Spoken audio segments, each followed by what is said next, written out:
Good morning mga kapuso! Hello Nico and Cecil! I would like to congratulate both of you, the GMA Regional TV Cebu, especially of course our station manager Anne Maritan, program manager Zani Alweta, and the entire production team.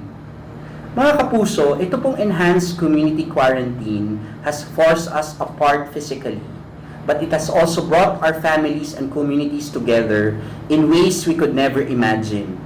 Ang mga Pilipino po at ang mga tao sa buong mundo are supporting each other by staying at home.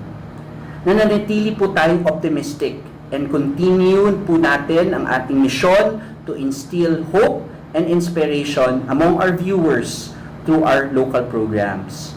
While GMA Regional TV Live, ito pong ating morning program, has been in the pipelines as early as last year, we see this launch at this point as the perfect time to further serve all our kapuso in Cebu and Central and Eastern Visayas by giving you more reasons to wake up each morning.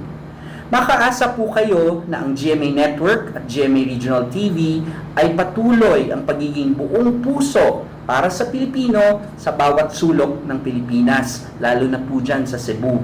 I hope you're doing your part to confront this pandemic and minimize community spread of COVID-19 by staying at home.